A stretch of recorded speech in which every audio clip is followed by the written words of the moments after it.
My God is powerful than your God.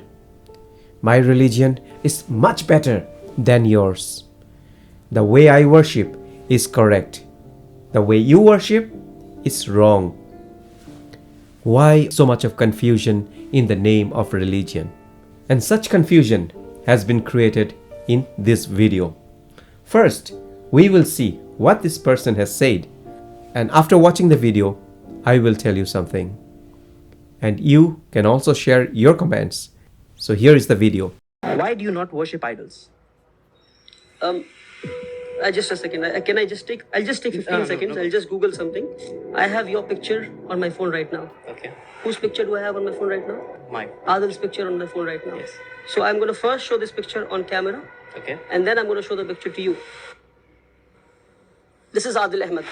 Why are they laughing? Adil, that's you? Is that you? No, it's not me. Do you feel happy looking at this picture, or do you feel offended? Well, I feel offended because, of course, that is not me. That's my answer. How do you know the idol that you're worshipping, God looks like that? How do you know it?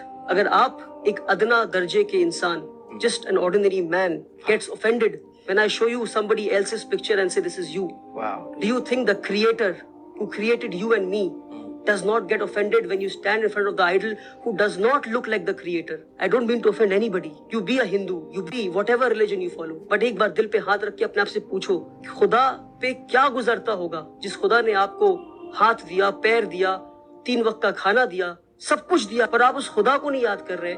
How do you know God look like that? What to say? People speak without common sense. You, Mr. Bakra. Let me start with a small incident. Few days back, my daughter, she came up to me and said, Papa, I want to draw your picture. I said, go ahead, please draw. I want to see how I look. She took the pencil, she took the paper. She started drawing.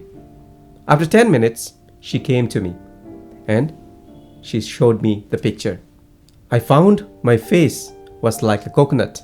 Obviously, this picture doesn't resemble anything that I look like. I got offended? Simply no. As a parent, as a father, how can I get offended when my kid tried drawing me? She loves me, that I know, and that is why she has taken the initiative to draw my picture. Now, if we consider the same with God and with us, what do you think? God will be offended? Come on, man. You don't know anything. You Wali Rahmani or whoever you are. How you know that God will be offended? Now let me share a small story to all of you. Once, a SWAMIJI, he went to the court of a king. The king was very angry and is very annoyed. He don't want to see the SWAMIJI in his court. So he thought he will offend him and send him away. The king said, okay, I came to know that you worship statues or murtis. Why you do this? You worship everything from a coconut to a stone to a marble, but you don't worship the real God. Can you tell me the reason behind this? Swamiji laughed and said, yes, I will explain you. He just looked around, he saw a picture hanging on the wall. He asked the courtier to bring that picture down. They did accordingly. And then he said to the courtier, please spit on the picture. They said, how can we do this? This is our king's photo. It will show that I don't respect my king. Swamiji laughed and said, this is just a photo on the paper. This photo, it doesn't have blood. It doesn't have soul, nor any bones. How do you consider this as your king? Everyone was silent. No one was able to answer. Swamiji said, let me reply to you. You didn't spit in this picture because you see the essence of his character in the photo. You find it disrespectful spitting in the picture. Swamiji further added, King, my dear Lord, in one way you are in the picture. In another way, you are not there. Your workers and fellow friends give the same respect to the picture as they give to you. This is the same for those devotees who prays in front of image or murti. The murti brings the essence of God in your mind, in your heart. And this allows the individual to focus and concentrate on God. We all pray to the same God, but in different names. Some call it Allah, some call it Jesus, some call it Krishna or Rama. It's our faith and belief that creates the imagination of God in our mind and heart. Many people say, why you worship Rama? Why you worship Jesus or Krishna? Well, if we take the example of Rama, the life he led was not normal.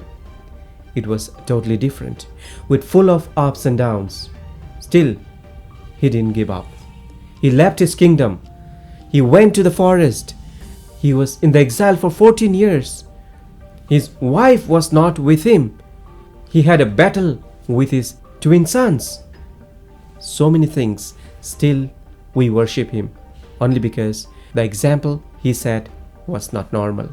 The character of Ram explains how we should stay calm and quiet, how we should respect our parents, and that is why we bow down to him.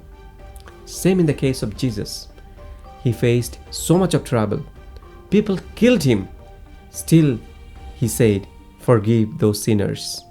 So, do you think common men like us will have this type of mentality? No. So, my dear friends, religion and belief are something very personal. Your God, my God. Your thinking may be different, my thinking may be different, but we are not supposed to advertise that. Religion, faith, belief are very personal things. We cannot promote that. We cannot say, my religion is good, so please get converted and come to my religion. Follow my ideology. The way I pray to God will lead us to heaven. No, every religion practices differently. Every religion has different ways of worshipping, and everyone should be respected. In reality, we all pray to the same power known as Paramatma, the most pure and loving without boundaries. So, my dear friend, what you will say to this type of people? Please put your comments. And this type of people are poison to the society. They should be neglected and cannot be promoted. Thank you so much.